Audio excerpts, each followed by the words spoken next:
አሰላሙ አለይኩም ወራህመቱላሂ ወበረካቱ። ውድና የተከበራችሁ የዩቲዩብ ቤተሰቦች እንዴት ናችሁ? ደህና ናችሁ? እኔ ሰላም ነኝ። ሁላችሁንም ሰላም ብያለሁ። ውድ ሀገሬ ልጅ በያላችሁበት አላህ ይጠብቃችሁ። እንዲሁም ክርስቲያን ወገኖች ሰላም ብያለሁ ማለት ነው። ዛሬ ይዤላችሁ የመጣሁት የሼህ ኢብኑል ሐረር የህይወት ታሪክ ነው ማለት ነው። ከኢስላም ጋር ባተሳሰረ ኑሮ የዚህ ሶሃባ ስምና ማንነት ማንም ባላስታወሰውና እንደበዛበትም ተረስቶ በቀረ ነበር። እስኪ በምን ምክንያት ሊታወስ ይችላል? ከዘር ሐረጉ ከደህና ዘር አልተወለደም፣ ሀብታምም ንብረትም የለውም። ሆኖም ግን የፍጥረት ዓለሙ ፈጣሪ እና አስተዳዳሪ አላህ ሱብሓነሁ ወተዓላ ነገሮችን የሚያየው እኛ ፍጡሩን በምንመለከትበት መልኩ ባለመሆኑ የዋህሽም ጉዳይ ከተለየ ገጠመኞቹ ጋር እንዲተሳሰር እንሆነ ፈቃድ ሆነ። ዋህሺ ጀበይር ኢብኑል ሙጣኢም የተባለ የመካ ሰው የግል ንብረት ነበረው። ባሪያ ነው። አነጣጥሮ በጦር በመምታት የተዋጠለት መሆኑን ኢላማውን አልፎ ካልሆነ አይስትም። በዚያ የባርነት ሕይወት አሳደረው። ያዘዘውንና እንደሚፈጽመው የሚወደውን ብቻ እያደረገ የሚኖር ሰው ነበር። ከአሳዳሪው ጋር እንደመገበ እኩል እንዲራመድ ከእርሱ ጎን እንደሚቀመጥና በማንኛውም ጉዳይ ምክር እንዲገልጽ ፍጹም አይፈቀድለትም። ምስክርነቱም ተቀባይነቱም አይኖረውም ነበረ። ዋህሺ ኢብኑል ሐረር በአሳዳሪዎቹ ዘንድ ሽቆጥቆጥና አሁን የነበረው ሲሆን በየጊዜው ያለ በቂ ምክንያት ሀሳባቸውን ሊያቀያይሩ ሆነ ድንገት ደራሽ ፍላጎት ሲሆናቸው ያማራቸውን ነገር ከየትም የማምጣት ብቃት ነበረው። ይህ ሁሉ ቢሆንም የባርነት ሕይወቱ እጅግ ስላገሸገሸው አንድ ቀን ነፃ እንደሚወጣ ይሰማው ነበረ። በበድር ጦርነት ሐምዛ ኢብኑል አብዱል ሙጧሊብ ረዲየላሁ ዐንሁ ታላቅ የሆነ የጀግንነት ውሎ አሳይተው ስለነበረ ረሱል ሰለላሁ ዐለይሂ ወሰለም የአላህ አንበሳ በማለት ጠሯቸው። በዚያ ጉዳይ ታላቅ የሚባለው የቁረይሽ ሹማምነት ተገድለዋል። ለአብነት ያክል አቡ ጀሂል ኢብኑል ሂሻም፣ ኡተባ ኢብኑል ረቢዓ፣ ኡመያ ኢብኑል ኸለፍ፣ ዑቅባን ኢብኑል አቢ ሙዐይጥ፣ ነዲር ኢብኑል አልሐሪስ፣ አልአስወድ ኢብኑል አብደል አሰድ አልመኽዙሚ እና ጡዒመት ኢብኑል አደይ እንዲሁም 10 በላይ የሆኑ ሌሎች ሹማምንቶች ጀግና ተዋጊዎች ይገኙበታል። ይህንን እንጂ ቁረይሽ ሀዲያ በበድር ቀን የደረሰባቸው ሽንፈት ይህም ሽንፈት ያስከተለባቸው ውድቀት አምኖ መቀበል ባለመፈጸም የበቀል እርምጃ ለመውሰድ ከዝግጅታቸው አጣጣፉ። እነሆ ወሽህ ለዘመናት ሲናፈቅ የኖረው ከባርነት ነፃ ሆኖ የሚኖርና እንደማንኛውም ነፃ ፍጡር ያለምንም ጣልቃ ገብነት መኖር ጊዜ የተቃረበ መሰለ። ይህንን የሆነ አሳዳሪው ጀቢር ኢብኑል ሙጣኢም እንዲህ ባለ ጊዜ ነበር የረሱል ሰለላሁ ዐለይሂ ወሰለም አጎት ሐምዛን ረዲየላሁ ዐንሁ መገደል ከቻልክ ነው ነፃ ትሆናለህ። ወህሺ የሰማውን ባለማመን ሐምዛ ከደረሰ ነፃ እንሆናለን አለ። በዚህ ጊዜ ጅብሪል ኢብኑል ሙጠዒም ጨዋ ሰው ምን ጊዜም አይዋሽም አለ። በዚህ አይነት አህሺ ወደ ኡሁዱ ጦርነት ከመዝመቱ የቁረይሽና የሐበሻ ጦርነት ጋር አብረው ነጎዱ። በጉዞ ላይ እያሉ እርፈት በሚሉበት ጊዜ ሁሉም የአቡ ሱፊያን ኢብኑል ሐርብ ባለቤት ሂንድ ቢንት አትባህ ወህሺ ሐምዛ የግድ መገደል እንደሚኖርበት ስታነሳሳ እና ስታባብለው ቆየች። እንደሚታወቀው ሂንድ የበድር ጦርነት ጊዜ አባቷን፣ ወንድሟን እና አጎቷን አጥታለች።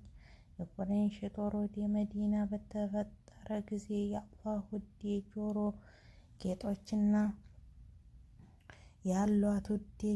ጌጦችና የአንገት ድር ለመህሺ ያሳየች እንዲህ አለቻቸው። ሐምዛ ኢብኑል አብዱልሙጧሊብ ረዲየላሁ ዐንሁ ከገደልክ እነዚህ ጌጣጌጦች ያንተ ናቸው። በዚህ የተነሳ ውሾች በጣም ደስተኛና ነፃ የሚሆኑበትን ቀን በጉጉት መጠበቅ ጀመረ። ጦርነቱ እንደተጀመረ ሁለቱ ኃይሎች ሲፋለሙ፣ እርሱ ግን ሐምዛ ረዲየላሁ ዐንሁ ብቻ በመከተል ሰው ተጠመደና በሰው ውስጥ ሆኖ ሊፋለም አስተዋለ። በእርግጥም ሲያያቸው ነጭና ጥቁር የጠለበት ዳልቻ ግመል መሰለው። በሰይፉ ክፉኛ ከሃዲያን ሲቆራረጡ ካጠገባቸው ለመቆም የሚደረግ ማንም አልነበረም። ወህሺ ከቅርብ ርቀት እየተከታተላቸው እንደሆነ በዛፍ ሌላ ጊዜ በአለት ድንጋይ እየተከተለ ለስንዘራ በሚሆን ሁኔታ እስኪቀርብለት ታገሰ። በዚያ ቅጽበት ሳባ ኢብኑል አብዱል ኡዛህ ወደ እርሳቸው እየተጠጋ ነበር። ሐምዛ ረዲየላሁ ዐንሁ እንዴትና ወዲህ የምናምንለት ቁራጭ ልጅ በማለት አንድ ጊዜ ሲሰነዝር አንገቱን በጥሰው ጣሉት። በዚያ ቅጽበት ግን ነገሮች ወደ መጥፎ አቅጣጫ እየተቀየሩ ነበር። ሙስሊሞች ከፍተኛ ሽንፈት እየደረሰባቸው መጣ። ውሸክ በአንድ አለት አጠገብ አደፍጦ ሐምዛ ረዲየላሁ ዐንሁ ወደ እርስ እስኪጠጉ ድረስ በትዕግስት እየጠበቀ ነበር። ሐምዛ ረዲየላሁ ዐንሁ አልፈሲህ እንደቆፈሩ በሚታመን ጉድጓድ እግራቸውን ሲገባና ዘንበል ሲል ሐምዛ ረዲየላሁ ዐንሁ አቡ አምር አልፈሲህ እንዲቆፈጥ በሚታመን ጉድጓድ እግራቸው ሲገባና ዘንበል ሲል የለበሱትን የብረት ጥሩር ከሆዳቸው አካባቢ ተገለጠ። ይህንን በሚገባ በቅርብ ርቀት ሲጠብቁ የቆዩ ወህሺ አሁን ኢላማውን በትክክል ማግኘት በማረጋገጥ ድጋሚ